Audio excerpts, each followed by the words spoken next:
Hello friend and अस्सलाम वालेकुम। Welcome to easy learning 700। ये MGT 402 की लेक्चर सीरीज़ चलिए।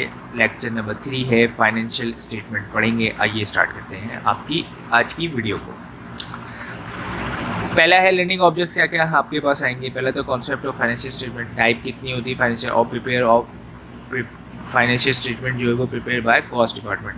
अच्छा, फाइनेंशियल अकाउंटिंग के अंदर जो है वो एक अलग फाइनेंशियल स्टेटमेंट बनते हैं, कॉस्ट अकाउंटिंग के अंदर अलग बनते हैं। कॉस्ट अकाउंटिंग में ज़्यादा तौर पे बजट से रिलेटेड फाइनेंशियल स्टेटमेंट बनते हैं कि भाई हम इतनी प्रोडक्शन करेंगे तो इतनी चीज़ें होंगी, तो ये सारी चीज़ें कॉस्ट अकाउंटिंग में होती है। चले देखते हैं क्या है। अब अकॉर्डिंग टू IASB फ्रेमवर्क क्या है, फाइनेंशियल स्टेटमेंट जो है वो एग्जिबिट है यूज़र को फाइनेंशियल पोजीशन और फाइनेंशियल परफॉर्मेंस को, कैश फ्लो को आउट और कैश इनफ्लो को कैश फ्लो को एनालाइज करने का एंटिटी का तरीका। ठीक है। अब इसके अंदर क्या क्या चीज़ें आती है कंपोनेंट में, बैलेंस शीट आती है, आपको पता ही है। इनकम स्टेटमेंट आता है जिसके अंदर प्रॉफिट एंड लॉस दिखाया जाता है। चेंजेस इन इक्विटी होते हैं, ये कि भाई अब जैसे कभी कभार कंपनी जो है वो शेयर्स इशू करती है या शेयर बाय बैक करती है तो उनकी इक्विटी के अंदर चेंजेस आती हैं, तो वो सारी चीज़ें इसमें आती हैं। या कुछ और करती हैं तो वो है। कैश फ्लो के अंदर है जैसे इनफ्लो आउटफ्लो दिखाते हैं। नोट्स के अंदर कभी डिस्क्लोजर्स देना पड़ता है। अब जैसे मिसाल दे दिया है, कोई बड़ी कंपनी है, एग्रो है, एग्रो के किसी प्लांट के अंदर आग लग गई, बड़ा प्लांट है फर्टिलाइज़र का, जल गया, लग सकती है आग, और इतना जल गया कि वो अब वो प्लांट ऑपरेशंस नहीं हो सकता, उसको ऑपरेशंस करने के लिए काफ़ी तो वो डिस्क्लोजर्स वगैरह दिए जाते हैं। या फिर कंपनी जो है वो नई इन्वेस्टमेंट करने जा रही है, एग्रो जो है वो किसी और बड़ी कंपनी को ख़रीदने जा रही है, तो वो सारे डिस्क्लोजर जो है वो नोट्स के अंदर होते हैं अवेलेबल।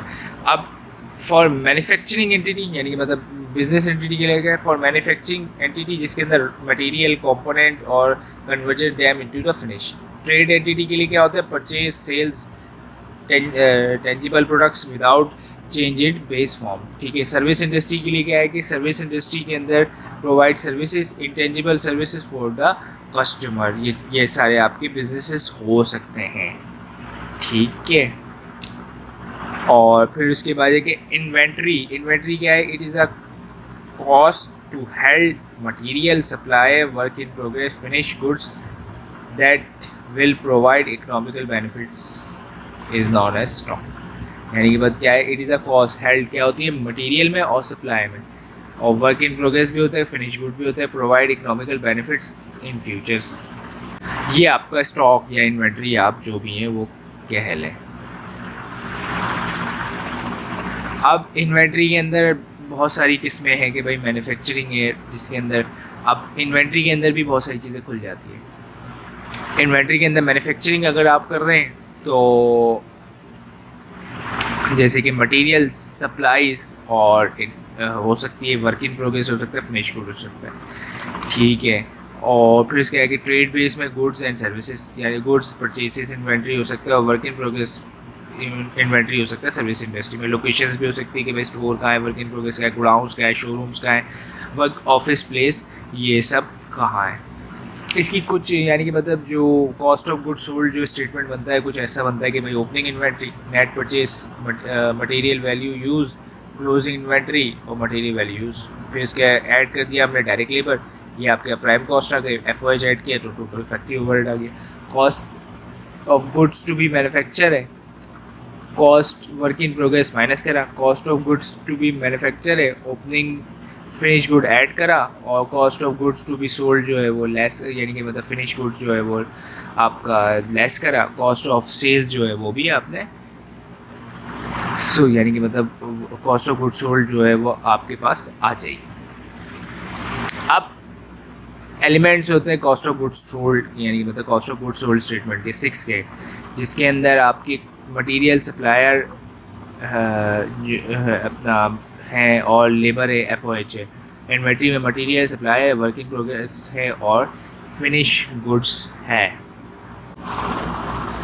अब मटेरियल कंज्यूम जो है वो आपके पास कितना है, वो आपको दिया हुआ है 50, यानी डायरेक्ट मटेरियल ओपनिंग इन्वेंट्री में कितना पड़ा हुआ है आपके 50,000, आपने और ख़रीदा नेट परचेज़ की तो 80,000 रुपये आपका तकरीबन बन गया 30,000 रुपये ऐड होने के बाद। फिर लेस रॉ मटेरियल जो क्लोजिंग स्टॉक में था वो आपने हटा दिया जो, और फिर आपके बाद मटेरियल परचेज कंज्यूम, यानी कि आप कितना कंज्यूम कर चुके हैं या करेंगे या कर चुके हैं, वो आपके पास आ गया 60,000 रुपये।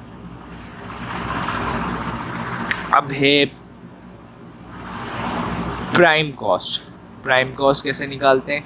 डायरेक्ट मटेरियल, डायरेक्ट लेबर को ऐड कर दें तो आपके पास प्राइम कॉस्ट आ जाएगी।